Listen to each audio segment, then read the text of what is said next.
Hey, we are live, and I am thrilled to be here with Ndumi Hadebe. Hello, Ndumi. Thank you so much for joining us for this discussion on such a vital topic. Good morning. Thank you so much for having me, Anne. So lovely to be here. It's great. So, Ndumi, you have written this book, a fabulous book, Handle Black Tax Like a Pro. So we have people from all over the world in our Wealth Builder platform, and this Yes. topic of money. Yes, there's a lot of aspects which are just the practical technicalities of how do you manage it, how do you handle it, how do you do your spend planning, how do you invest. But a good 80% of our wealthy life and managing money is handling relationships, ourself, Yes. identity, shame.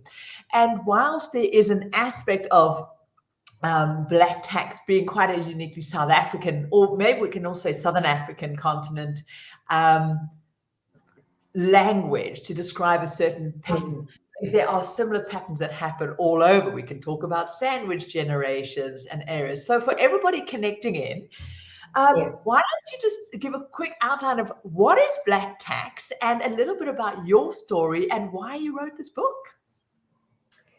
Okay, so starting with what is black tax? It's actually, we've discovered that it's actually not a uniquely South African concept. It is basically Africa-wide, and actually, it is global. These type of, as you've mentioned, these type happen families, entitlement, inherited, or is a responsibility that we inherit as a result of our parents and their parents not having been able to participate actively in economic spaces in South Africa. You seem like you're frozen, and can you hear me?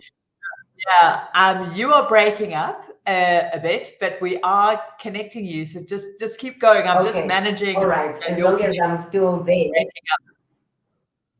Okay. So it's basically a response.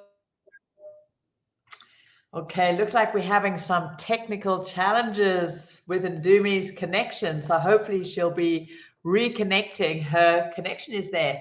So this is such a key topic. It really what it's about is these intergenerational relationships between receiving money, earning, privilege, expectation, victimhood, rescuing.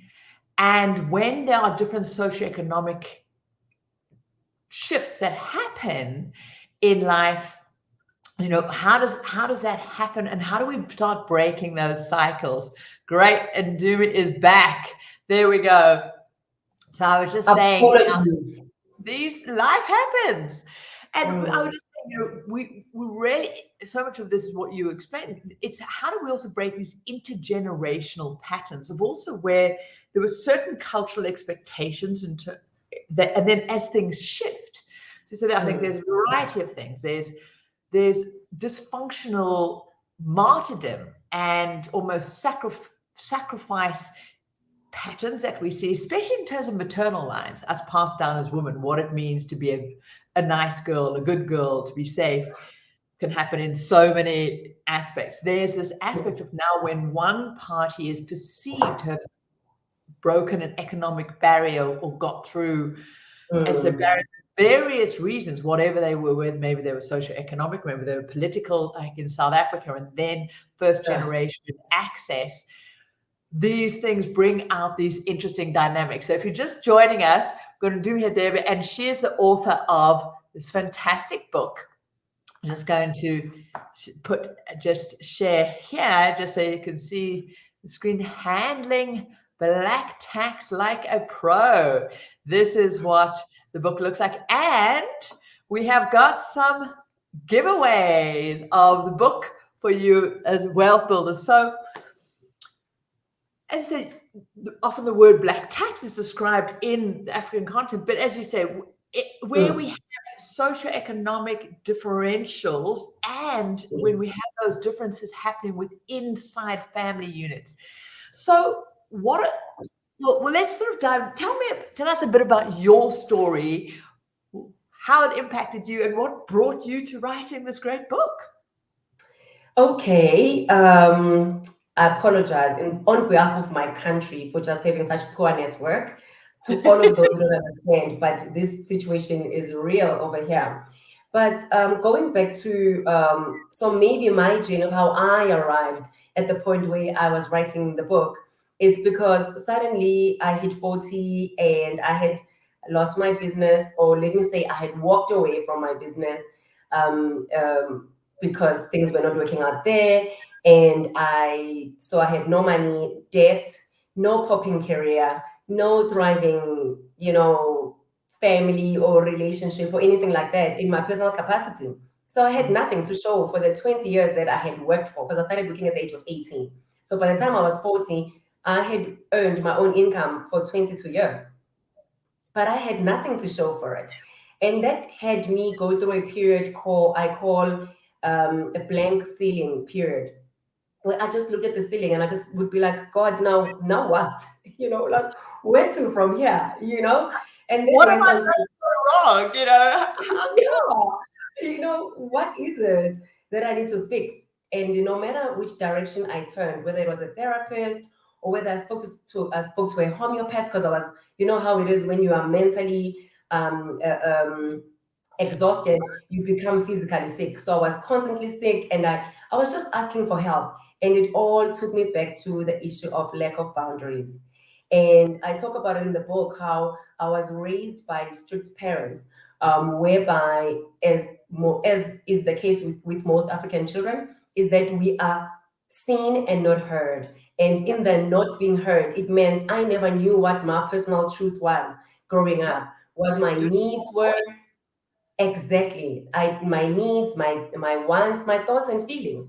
And that basically made me this person that became an adult that did not have healthy boundaries, not with me, not with those around me. And so I had nothing. And it was in that not having anything that I then dove into the topic of boundaries, A to Z of boundaries. And then I was asked to speak at an event, and during the height of COVID lockdown, and that led me to talking about boundaries and black tax. I just coincidentally, I gave that speech or a talk of about 20 minutes, and somebody the next day reached out, a writing coach actually reached out to me and said, you know what you shared with us last night, in there, I feel there's a book. And I paid her to convince me there was a book. And then I wrote the book, basically. Fantastic. And I think this, is such a key element. And we discuss it so much in the Wealth Shift platform and Wealth Builders, that at the deepest core, I truly believe one of our journeys around our money is a journey back to ourselves. And because money weaves through so many aspects of our identity, our self-worth, the stories we have of what we need to do or not do in order to be loved, to fit in, to belong. Our need to belong is so key. But if we're never taught how to actually, who we are, where our boundaries start and end, where we start and end, what the hell we even want, so who we are, our identity, that depletion that can also then come from the stories around either guilt or shame or what it needs to be to belong. So I love the fact that you sort of dived in and had this. So as we're going in the book, you share, I think, 6 or 7 different stories where you talk about some, I guess, the archetypes or some of the ways these play out in relationships and boundaries. So I'd love if you could just maybe sort of talk again, what are the key boundary issues or things, how you see them manifest in relation to money with ourselves and relationships and boundaries? And what are some of the things people could be doing to bolster up those elements? Without the other end can be, well, we must just contract and hide and be shameful and not let anybody know. We can have these sweet. You touched on it in the initial question, or prior to this, when you said the obsession with being a good girl, like good girl and good boy, that we've been taught that there's such a big reward in being a good girl. And most people don't actually even know that they have a right to have a boundary. So this is the biggest struggle, just not knowing that it is a healthy and loving thing to have healthy boundaries in place. It's good for the individual, it's good for the recipient of the black text, in the case now that we're talking about black text. And most people think that they must secretly get this inclusion. So I must be a good girl so that I can be included. So we want, instead of actually asking, and I'd like to belong with you, which is foreign concepts for human beings all over the world to do, what we do is that we sneak behind and then we say, oh yeah, I can do this for you so that then you can then include me. And this is how we start dropping our boundaries slowly, and eventually we lose the boundary muscle. And we do this to ourselves, which is what takes us to the issue of shame and the guilt that you mentioned, because it's this self-betrayal that makes us feel a distance with ourselves, because that's what we do naturally with people that betray us or that don't keep the promises that they make to us, the people that or that don't keep to the commitments that they make. So it is in the identifying of, where am I committed to being a good girl at the expense of myself? Where am I committed to being included by certain people or individuals or groups at the expense of myself? And once you start identifying this in your behavior, then you can come back with yourself to yourself and say, okay, how can I get this directly? How can I get inclusion directly, openly and honestly from Anne or from the department or from my family, as opposed to sneaking behind at the expense of myself and the people around me? And around money specifically, it becomes really just being clear. What are my needs? What are my wants? Having an honest conversation with yourself, because then we get to know ourselves, and then we then start consciously saying, so I'm going to honor me. So instead of me wanting others to honor me, I must honor me first and develop from there. You covered some beautiful and a whole range of topics there. And as you said, the first one, we truly understand the first place and the first person we have to belong to is ourselves. You cannot belong anywhere else if we don't belong to ourselves. And so who are we? Where do we start and end? And then I think I want to really circle back to this identity of what it means to be the nice girl or the nice boy or being good. And then I love the way you also talk about this sneaky, quite actually destructive barter kind of pattern that we have been demonstrated of what it means to have relationships, of what it means to love, be loved, and how it perpetuates into parent-child, into sexual and intimate relationships, friendships, where they're actually devastatingly empty and actually insidious, but we're not taught another way. Yes. So just coming back to, one of the things that we'll talk about, and I preach on and on, that the most selfless thing we can do is take care of ourselves first. It's not a selfish thing. We have to start rewriting what our rules are for being a good girl, that great, that amazing, accomplished woman, that mother, that daughter, that husband, that son, that cousin, that sister. What actually is that model? We come back to be the change we want to see in the world, but often we haven't stopped and said, well, what are my rules and what are my values and what are my structures? How do I even know what my tests are to, am I worthy? Am I good? What are those constructs where, as you said, we've taken on a whole set of, don't do this, do that. This is what it means. This is the ways you have to please, appease, perform in order to fit in and belong. And then the huge part of it is that permission piece. So in that describing, the nice girl, when we can rewrite that and not say, well, it's no longer being, because at the end we all want to be loved, we all want to be included.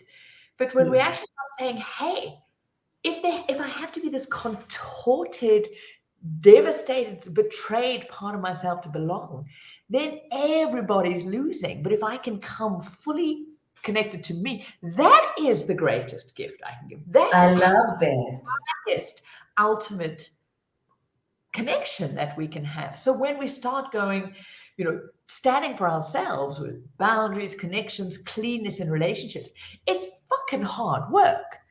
And Yeah. often it's easier to just slip into the default, the barter, the trade.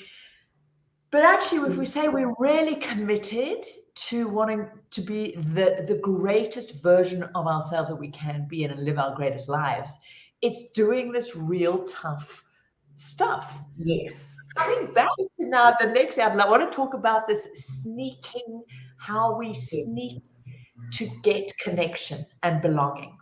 Yes. So maybe let's talk about some examples of this, and everybody's sort of connecting in here. Maybe also share where you've done. I know that for me, often, sometimes that self-betrayal can feel easier than standing up and saying no. Yes, that is so true. And it is so, I loved you said we need to change the narrative. People associate boundaries with confrontation, with war, with conflict, with loss of relationship. And this is what makes boundaries seem harder. And what I'm advocating for is that boundaries equal love. Boundaries equal self-love. In fact, if you care about the relationship, it is precisely why you need to put boundaries in place. Because if you don't put boundaries in place, the risk is that much higher. So one of the stories, I think it's story 4 in the book, the guy is alive, lives here in Johannesburg, he's an executive. The story is based on a true life story. And I mean, I add some bits that are not real, but all of it, the money that is paid towards his black tax is more than 2.5 million, that what he could track over since 1987. So he says, Ndumi, I'm affording my life. I live in an estate. All is good. I am resentful and angry that no one protected me in terms of like his family, like he had to pay for his siblings and do things for his nieces and nephews. And he took care of everybody that lived with his mother. And he says the saddest thing was after both my parents passed away, and 2 years later, I stopped funding the main home, the relationship broke. And the reason why it broke is because there was never a solid foundation in this relationship to begin with. So all these years, he thought he was building a good, constructive, loving relationship using money, only to find that because the elephant in the room was never addressed, when he stopped paying the money, he literally just had a conversation, he just said, I'm passing on the baton onto the next person. And it ended. The yearly reunions never happened again, and so on. And that is not because this family is a bad family. It is because beneath the surface, there's the toxicity that is sitting there that has been unaddressed in the 20, 30 years that he's been paying the black tax, where he's been the breadwinner. So I'm saying there's actually a higher risk to not invest in the issue of boundaries, to not have the difficult conversations with our loved ones. Because if we do, we are simply saying how I feel is, and how do you feel? So that's love. And it's easier to achieve a win-win there. Because in every relationship, whether it's parent-child, sibling to sibling, in intimate relationships, if any one person is feeling they are losing in any way, that there is a downward, that they actually have to self-betray in order to stay in connection, you cannot not get resentment. So resentment and frustration will come, and then you cannot have connection and intimacy. It just doesn't work. And so thanks for describing that, because this is so key when we go deeper into like, what is this black tax? And it does come in many forms in other areas. So it is an example. So we've had many sort of FFUers and students, and there was an amazing couple called Mpumalelo and Tobacco who came on, and they were the first in their family generations to both get university degrees. They both were engineers. Suddenly they have made it. So now there was also this expectation of what does success look like? You've made that. So there was this internal identity that if you're successful, if they've done this, then the generosity. So there was also, well, they had to live to that identity. So they had their own challenge of fitting into expectations. So got the house, the car, the this, the that, the whole debt laid on.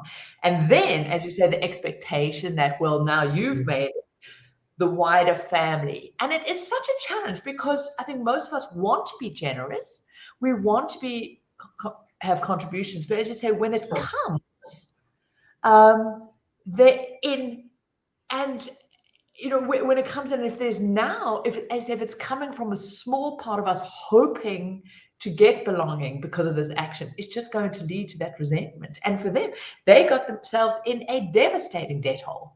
But then then they felt ashamed by that. So they couldn't speak. There still was this facade that they had to be almost the providers, the heroes, the rescuers.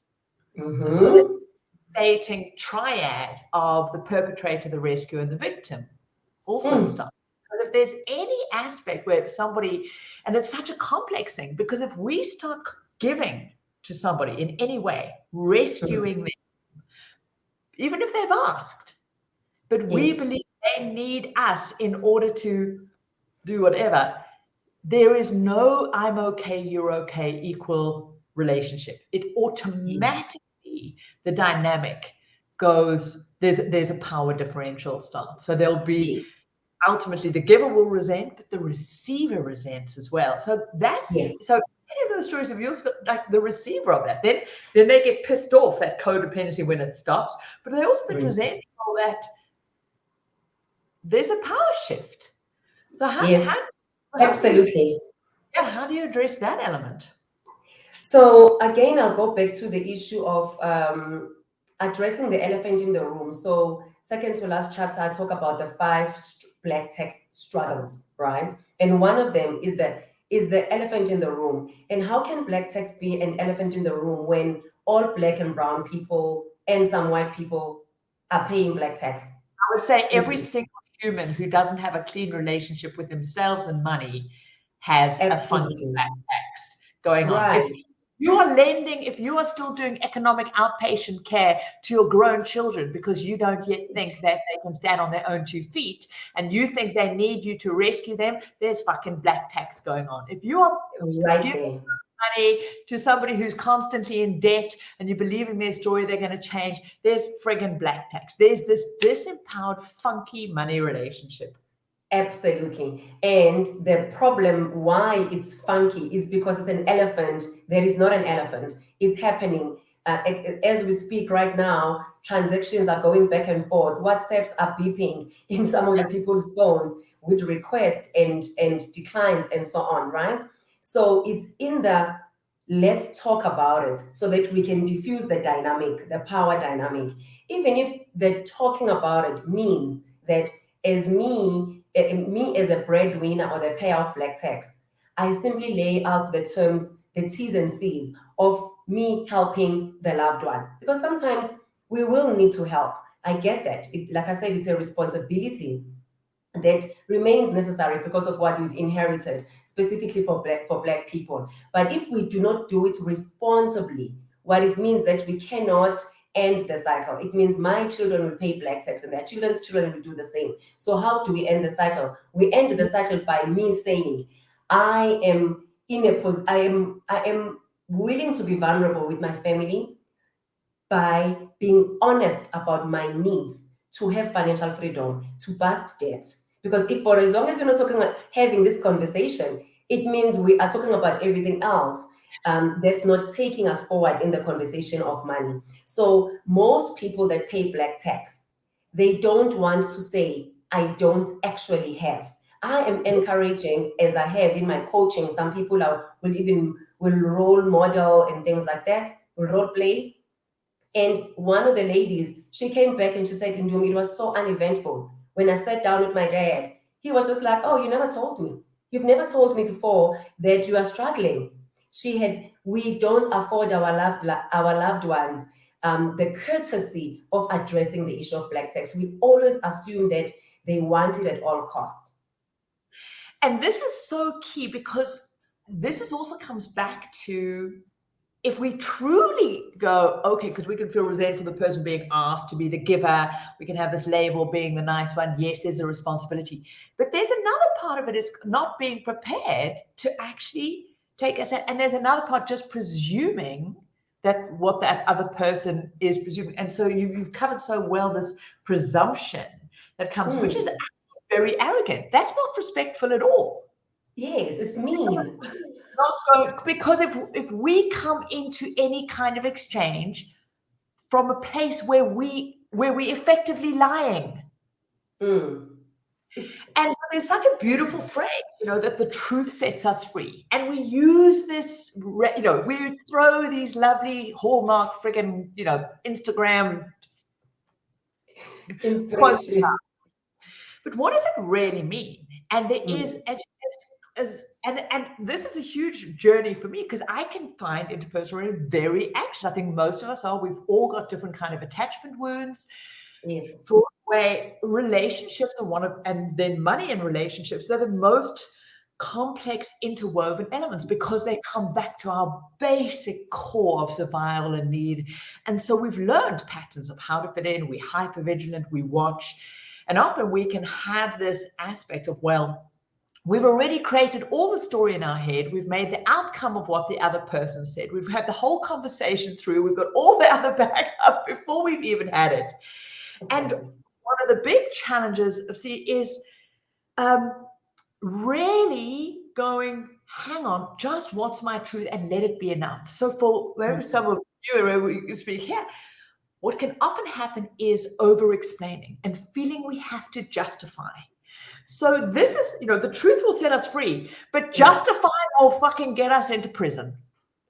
Yes, and there's a big thing that I say about that it's okay to state where we stand and then keep quiet and allow silence to facilitate the rest of the conversation. So let silence be the elephant in the room, in a sense that if a person says to me now, "Oh, Ndumi, I need urgently 2,000 rand, da da da da da da," and I can simply say, "Thank you for trusting me with your truth, and I've exceeded my black tax budget for the month." And then I love that you actually have a black budget allocation. You can have a line item. Yeah, that's it. That's your giving back. And you might say, well, it's your contribution. Yes. You can call it black tax. We can actually uncharge it as well to say, fine, we want to contribute, but we can never contribute if we sacrifice. So this is so key. If we just because it's the justifying where we go, oh, I would really like to, but this or that. We start ourselves into deficit, and that is the self-betrayal. And I have really, and so one of the things I use, if I'm going to have, what feel like uncomfortable conversations where I've just got to go, well, this is a no for me, or a yes, or a maybe, or there. I write it down. I write down all of the noisiness, the justifications. So I get the bees out the bonnet. Then I look at it and go, okay, where's just the small element of the truth? Here it is. Hey, I love what you said. It's not in my budget. And for me to say to myself is, hey, good luck, and it's a no from me. Absolutely. Nobody can argue with the truth, but people can argue with justifications. And that's the problem, because what happens, we then get caught into the buts. What about this? Oh, but you help that person. Oh, but you know what? Next month will be okay. To just go. And also the justification opens up room for it's not good for your heart. I almost I don't know why I even want to place the hand in my heart and say, when you say you justify, it's almost there's an element of self-judgment. So when you justify, you are questioning your own truth at that time. So never mind even the recipient of your truth, but for you and your relationship with the self, to simply say, and we can make it simple with something like friends are calling you out, inviting you out for drinks on a Friday, And your time, I talk about time, money, and energy. So your time budget or your energy budget is depleted. You want to rest on this particular Friday. You in your in the story where you are saying I can't because da da da da da da da da, is is almost you infusing doubt in the decision that you've made for yourself. Questioning what you need. Absolutely. And the easiest way to say that, friend, it would be love. I would have loved to. And I've decided to just have a duvet evening or Netflix and chill with Ndumi on Friday nights. I'm having a date with me. Why is that so difficult for society to understand, right? And I mention it, I say it also with the tone that's loving, because most people, what they do in the confrontation or the expression of boundaries is that they want to get into the accusatory type of conversation when they say, no, and you and I have wasted too much time on Fridays and too much energy. This thing doesn't give me result. Distraction. That's noise. We don't Yeah, need that. actually wanting to almost put it out on the other On the other party, as opposed to saying, it would be lovely, because it would, to hang out with you for drinks on a Friday evening. That is the truth. And secondly, I have decided to have Netflix and chill with Ndumi. And it's the truth. I don't need your permission. Absolutely. And then you smile, because the smile is audible on the phone if it's on the phone, and you smile, and the person can hear your smile. I love that. And then you pause and allow them room to say whatever they need to say. It's not, you're not at war with anybody, and you're not against them going out. You're not judging anyone, but you're also not judging yourself. No, I love that. That's so important. And Caroline has said in the comments, said, the truth will set you free, but first it'll piss you off. Absolutely, because it challenges exactly that. I love so. Absolutely. We have to speak our truth when it feels uncomfortable, and also when we have to say, "Hey, I want to help, but I can't," or "I want to help, but if I did, it would actually cause a downward spiral for me emotionally, mentally, financially, and I have a responsibility to that. And this is uncomfortable for me, but that's my truth." And then, as you say, smile and shut up. Yes.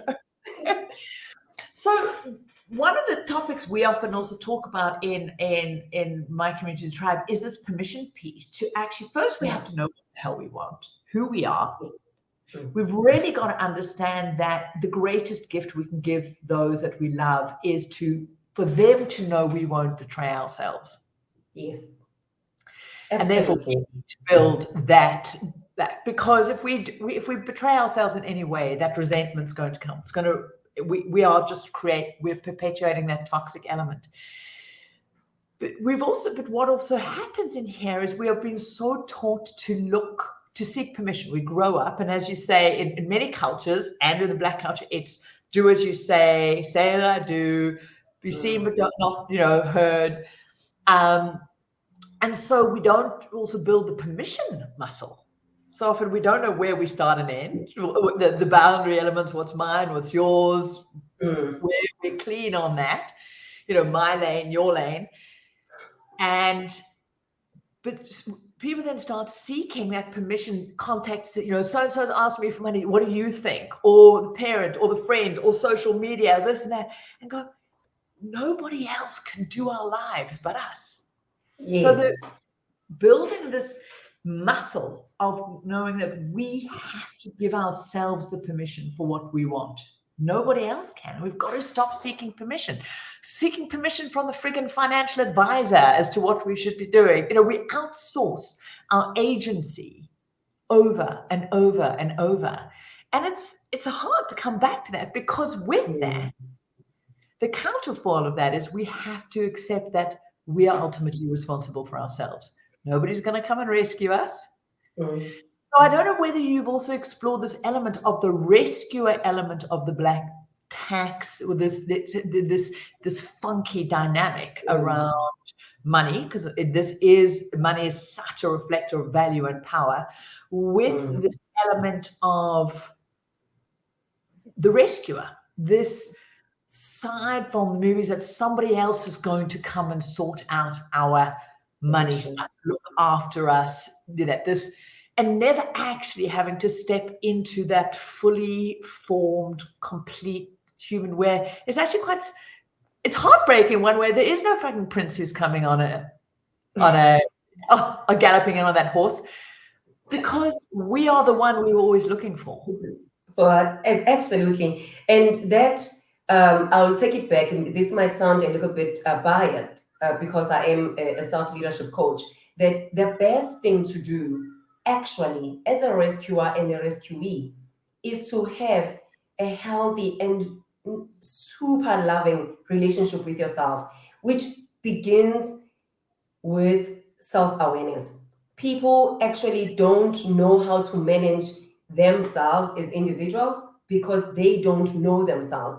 I cannot tell you how many adults running corporate organizations, when you ask them, so what do you like? They don't know. They can't really crisply and easily answer this question. Children always know because they're pure, they're undiluted, right? So they always just, even if they like the thing for the day, they own it, and they can be your best friend for today, and then the next day I'm their best friend. It's all good, and they own it, and they fulfill their needs as such. Honesty. So, absolutely. So with us as adults is that we've been programmed to be outward, to be always looking for answers from other people. And I know that as a person in the space of coaching, you know that the power of the efficiency, you know the efficiency of asking powerful questions and having someone mirror your life back at you, and which is what coaching is all about. And people want to admire celebrities, they want to admire football players, they want to admire amazing coaches like Anne. The bling. And the one thing that they don't realize is that those people have said to themselves, I'm going to have a coach in this area of my life, in this area of my life, in this area of my life. So about that, I'm talking about development, because then it helps you know what you don't know and know what you do know so that you can capitalize on that. And half the time, the issue of rescuing, you are rescuing using a credit card. Because you are uninformed about money, you don't know what you don't know about money. You don't know how expensive the cost of credit card is, but you can. This is it. So now personal development, what it does for people is that it helps them with self-awareness, it helps with discipline, it also helps with the delaying of instant gratification. And most of the time, a lot of the stories there are write about in the book, or most of the stories that are written about in the book, most of the things could have waited. So people don't need to get a loan for something, they could have saved for it. But with low levels of personal awareness and consciousness, then we become pro spending and pro getting all of it now. And I love how you're threading this through, because often that request for the loan is, I need this thing, I need that, so I need that loan. Yes. And so somebody has to break that cycle to cause that gap. But also, yes. I've just as you're talking, I've never really thought of the other side of delayed gratification. So for those of us who might be the rescuer, the giver, the one who is responding to that SMS going, shit, I don't know how to say no. If I say no, I'm a horrible person. The self-sacrificer. Yes. There's also an aspect of not built up delayed gratification, because in a way, and maybe we need to come up with a word, there's also be able to sit in the discomfort. So just like the person who hasn't built up the ability to do delayed gratification, they want that instant gratification of that transaction, that spend, that money now, because they don't want to sit in the discomfort of, well, how do you wait for it? How do you save up for it? What are the alternatives? But I'll say I'm realizing there's the equal behavior of the rescuer who doesn't want to sit in the discomfort of feeling this person might not like me, I might cause disconnection, to just sit in that fear, so that the perpetuation of paying over that black tax, of rescuing, of giving that money is another form of instant gratification. Yes, because absolutely. Prepared to sit in the discomfort of the moment, like go, wow, this is interesting. Right now, I'm feeling terrified that my relationships might end if I say no or if I don't do this. Let me just sit in that. Because delaying that gratification of either by the spending or by, oh, well, I'll just give so this person goes away. It's exactly the same self-betrayal. It is absolutely the same. In fact, I think it's Oprah that says this quite often, that the person that benefits the most in the giving is the giver. So most of the people that are paying black tax, they're doing it because there is, to some degree, a subconscious, unconscious thing that feels good about it. Being the helper, being the loved one, being the respected one, and being the admired one. And some people actually being the leader and the influencer of the family. So you influence the direction and decisions of the family, because money does hold power with it. Let's be honest about that.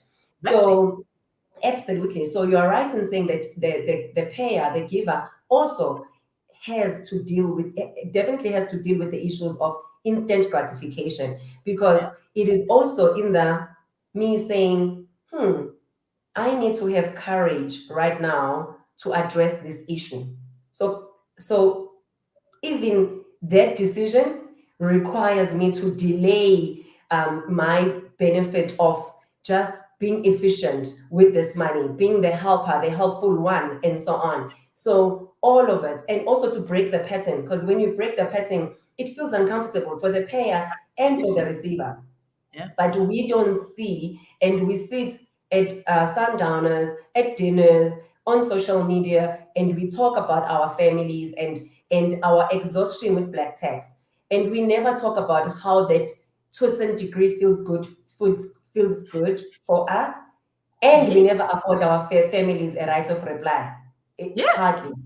No, I love what you're saying, because there's this aspect of also calling out to say, hang on, we're part of this devastating cycle.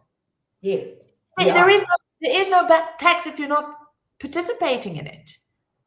Absolutely. And also because sometimes you might find that it might be a different way that you need to pay black tax. We are not being patient, where we could say to an individual, so I can give you this 1,000 rand and you fix this issue this month. And what is your plan to fix it again for yourself in the next month? So if we just take that moment and actually engage the subject matter, so the elephant in the room again comes into play, it is uncomfortable. So if we can sit in this discomfort and hold each other and say, it's uncomfortable, I agree, and we need to talk about it because it's uncomfortable for both parties. And we don't talk about it because the person that starts that motion or that action becomes the black sheep of the family, will be labeled, will be judged as stingy, snobbish, and you think you're too much of yourself. You get all sorts of labels. So it means that we worry about the PR. Well, I can't actually, not sure whose name was, because with StreamYard doesn't give all the names, but saying, this shaming from the other family members of going in the WhatsApp group or getting involved in the discussion. Well, this person didn't, they should have done that, allocated this, and this shame is a huge element. And I think each of us are being called to not say this is going to be easy. Actually, creating truly wealthy lives that are fully aligned to the greatest good of all, including ourselves, is one of the most toughest journeys we can all take. But it's the most beautiful and rewarding. And it is going to have to maybe times sit and feel very lonely. And I think why it's so important, we have coaches, we have communities where we can come to go, shit, that was friggin' tough. I know I've done it, but shit, that sucked. That was hard. And to people go, okay, well done. Yes, that must have been felt really hard. And you're in there a reason. You've done that. And so this is so important. We also just have those spirals, because if we don't have those communities that we can also belong to, that dropping back into the betrayal is so huge with that shaming. You said an interesting thing, and I'd just like to dive a little bit further. We've just got a few minutes left, and then For all of you connecting in, we're going to be giving away books from Ndumi. So Natalie will be doing a post in our Wealth Builder Facebook group. Come and share just an aha. Whether you want to call it black tax, whatever tax, sandwich, where this pattern of this, where money is used instead of having clean, clear relationships. And where it's either used as a rescuing element or as a shaming element or as a fitting in element, where basically there's funky stuff going on and poor old money is being used instead of us all putting on our big girl panties and actually having good, clean relationships. So share your ahas there and we'll do a random draw and send those books out. So you spoke about, and I think there is, you said, well, there's a responsibility of black tax for this generation because of the past, and then hopefully it'll be broken in the future. Where does that story stop being? Because there's always going to be socioeconomic issues and challenges. There's going to be parents. So I'm just interested in that. If you could unpack, and maybe I didn't hear you. Sure. You said that you felt there was this responsibility almost around it. Yes. So this will vary from individual to individual. Again, each person has to decide for themselves. They using their needs, based on their needs and their wants and thoughts and feelings. So for me to help anyone while I'm in debt is against my principles. So right now, I'm not paying anything towards my mother. My mom's basic needs. Not one, she's self-sufficient because she was very strict with her boundaries when we grew up, and also she is even now. So that enables me. So do you see how already, because someone stopped the cycle of instant gratification in her work life, she is now self-sufficient. So I'm already not paying black tax. And naturally, that means that my child will not pay black tax towards me. Very highly unlikely, right? Instead, she'll be getting royalties from my book. Crazy baby, that whoever that's gonna be. But but the point that I'm making is that at some point, someone needs to do this instant gratification thing, save, invest, and put systems in place. And to say, my gift to you is going to be, I'm never going to be a financial burden on you or anybody. Absolutely. And I am, and whatever I work for, I would much rather pay it forward to my children versus me being a burden on my kids, because I've been irresponsible in my life, in my work life right now. And with that, it becomes natural progression that the cycle gets broken by virtue of us being disciplined now in this generation. My frustration is that talking about it and being keyboard warriors on Facebook and on Twitter does not change the cycle, does not break the cycle for future generations. And if we can be conscious about our boundaries and be conscious about what it is that we want for ourselves and future generations, then we can actually, by the next generation, there won't be any. If me, over 40, I'm already not paying much black tax, then that tells you, and my mom is a victim of apartheid. She lived through it. Yet she tried with her bare minimum effort to actually change it for her children. From time to time, she gets spoiled, take it to a homeopath, and this and that. So upon my choice. Versus having this sense of obligation. And that's, for me, fundamentally different. And absolutely. I want to explore where you said, there's this responsibility of black tax. The problem is then where does that end? Yeah. So it ends with, if each and every one of us can say, it ends with me. Yeah.